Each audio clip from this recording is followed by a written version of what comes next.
အားလုံးပဲမင်္ဂလာပါရှင်27 media မှာကြိုဆိုလိုက်ပါရရှင်ညီမတို့27 media ဆိုရင်ပြည်ကျွန်တော်လုပ်ငန်းသုံးပစ္စည်းမျိုးစုံကိုတနေရာထဲမှာဝန်ဆောင်မှုပေးနေတဲ့ကုမ္ပဏီတစ်ခုပဲဖြစ်ပါတယ်ရှင်ဟုတ်ကဲ့ပါညီမတို့27 media မှာရရှိနိုင်မဲ့ပစ္စည်းလေးတွေကမှာယခုလိုမျိုးတုပ်ပတ်ဒီဇိုင်းလေးနဲ့မိတ်ဆက်ပေးချင်ပါတယ်ရှင်ဒီတုပ်ပတ်ဒီဇိုင်းလေးကိုမှရွေးချယ်စရာကတော့3မျိုးရှိပါတယ်ရှင်ဟုတ်ကဲ့ပါပထမဆုံးမိတ်ဆက်ပေးမဲ့တုပ်ပတ်ဒီဇိုင်းလေးကတော့ဒီဒီဇိုင်းလေးပဲဖြစ်ပါတယ်ရှင်သူ့ရဲ့အသားဆိုလို့ရှိရင်တော့ဂျာဂွာလေးကိုအသုံးပြုထားပါတယ်ရှင်သူ့ရဲ့ပတ်လေဆိုက်ကဆိုလို့ရှိရင်တော့15လက်မ16လက်မဆိုက်လေးဖြစ်ပါတယ်ရှင်ဒါအပြင်ဒီတုပ်ပတ်လေးရဲ့အဖွင့်ပိတ်လေးတွေကိုညီမတို့ကကြောက်ဒီစစ်လေးနဲ့အသုံးပြုပေးထားပါတယ်ရှင်ဒါအပြင်သူ့ရဲ့ဒီအထဲမှာဆိုလို့ရှိရင်လည်းမီနီအိတ်ကလေးတစ်ခုပါပါတယ်ရှင်သူ့ကိုလည်းညီမတို့ကဒီဇစ်ပုံစံလေးနဲ့ပဲထုတ်လုပ်ပေးထားပါတယ်ရှင်ဒါအပြင်ဒီအပြင်မှာလည်းညီမတို့ဒီမီနီအိတ်ကနောက်ထပ်တစ်လုံးလေးလည်းထပ်ပါပါမယ်ရှင်ဟုတ်ကဲ့ပါညီမတို့ဒီတုပ်ပတ်ဒီဇိုင်းမှာဆိုလို့ရှိရင်လူကြီးမင်းတို့လိုချင်တဲ့ဒီဇိုင်း logo ကုမ္ပဏီနည်းတွေကိုလည်းစိတ်တိုင်းကြရိုင်းနိုင်ပါတယ်ရှင်ဒီတုပ်ပတ်ဒီဇိုင်းလေးရဲ့ဈေးနှုန်းအဖြစ်ကတော့1000ခွဲဝန်းကျင်ပဲကြားတင်မှာပဲဖြစ်ပါတယ်ရှင်ဟုတ်ကဲ့ပါနောက်ထပ်မိတ်ဆက်ပေးမယ့်တုပ်ပတ်ဒီဇိုင်းလေးကတော့ဒီဒီဇိုင်းလေးပဲဖြစ်ပါတယ်ရှင်သူ့ရဲ့အသားကတော့ကျွန်တော်ခြေဆောင်သားကိုအသုံးပြုပေးထားပါတယ်ရှင်သူ့ရဲ့ size 8ပတ်လေးကတော့ကျွန်တော်12လက်မ13လက်မကိုအသုံးပြုပေးထားပါတယ်ရှင်ဒီတုပ်ပတ်လေးရဲ့အဖွင့်ပိတ်ကိုတော့ညီမတို့ကဒီတစ်ခါတော့ဒီတက်ခွာသားလေးကိုအသုံးပြုပေးထားပါတယ်ရှင်ဒီဒါအပြင်ဒီထဲမှာနောက်ထပ်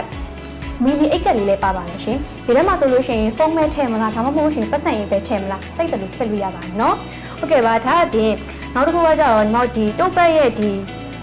ပေါ်လေးမှာဆိုလို့ရှိရင်လည်းလူကြီးမတို့စိတ်တိုင်းကြ logo design ကုမ္ပဏီနည်းတွေကိုလည်းစိတ်တိုင်းကြမှာယူနိုင်ပါတယ်ရှင်ဟုတ်ကဲ့ပါဒီအိတ်လေးရဲ့ဈေးနှုန်းအဖြစ်ကတော့12000ဝန်းကျင်ကျပ်ပဲကြားတင်မှာပဲဖြစ်ပါတယ်ရှင်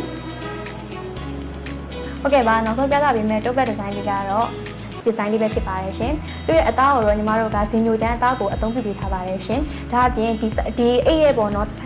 ပတ်လေဆိုင်ကတော့12လက်မ13လက်မ3လက်မကိုအသုံးပြုပေးထားပါတယ်ရှင်ဒါအပြင်ဒီအိတ်ရဲ့အဖွင့်ပိတ်ကိုတော့ညီမတို့ကကပ်ခွာသားလေးကိုအသုံးပြုပေးထားပါတယ်ရှင်ဒီအိတ်ရဲ့ထူးခြားချက်ကတော့ညီမတို့အထက်ကအသားကိုညီမတို့မိုးကသားနဲ့ချုပ်လုပ်ပေးထားပါတယ်ရှင်မိုးကသားပါတာဖြစ်တဲ့အတွက်ကြောင့်မလို့ရေစုကမ်းမဲ့အိတ်တစ်လုံးပဲဖြစ်ပါတယ်ရှင်ဒါအပြင်ဒီတုပ်ပတ်ရဲ့ဒီဒီဇိုင်းပေါ်မှာလူကြီးမလို့စိတ်တိုင်းကြ logo design ကုမ္ပဏီနည်းမျိုးကိုလည်းစိတ်တိုင်းကြရိုက်နိုင်ပါတယ်ရှင်ဒီအိတ်လေးရဲ့ဈေးနှုန်းအဖြစ်ကတော့1000ဝန်းကျင်ပဲကြားတင်မှာပဲဖြစ်ပါတယ်ရှင်ဟုတ်ကဲ့ပါညီမတို့ပြောတော့တဲ့အိတ်ဆိုင်ရဆိုလို့ရှိရင်ဒီပုံမှန်ဆန်းတဲ့ site လေးပဲဖြစ်ပါတယ်ရှင်ဒါမှမဟုတ်လူကြီးမျိုးအနေနဲ့စိတ်တိုင်းကြ site တွေလည်းညီမတို့ရှင်မှာမှားနေပါတယ်ရှင်ဒီအိတ်ရဲ့အဖွင့်ပိတ်ကိုလည်းညီမတို့စီကတ်ခွာကျေပြီးနဲ့လည်းအသုံးပြုနိုင်ပါတယ်ရှင်ဟုတ်ကဲ့ပါဒီအိတ်ရဲ့အတွင်းသားတွေကိုလည်းညီမတို့မိုးကသားနဲ့လည်းထပ်မံချုပ်နိုင်ပါတယ်ရှင်ဒါအပြင်ဒီအိတ်မှာအသုံးပြုနိုင်တဲ့အိတ်မီနီအိတ်ကတ်လေးတွေကိုလည်းအတွင်းရောအပြင်မှာပါအသုံးပြုနိုင်ပါတယ်ရှင်ဟုတ်ကဲ့ပါညီမတို့27 media ဆိုဒီကျွန်တော်လုပ်ငန်းလုပ်ပစ္စည်းမျိုးစုံကိုတနေရာထဲမှာဝန်ဆောင်မှုပေးနေတဲ့ကုမ္ပဏီတစ်ခုပဲဖြစ်ပါတယ်ရှင်။ဒါကြောင့်မို့လို့အထူးသားဆုံးစင်းတော့အကောင်းဆုံး quality နဲ့အနည်းဆုံးဝန်ဆောင်မှုများရရှိနိုင်တဲ့အတွက်ကျွန်တော်27 media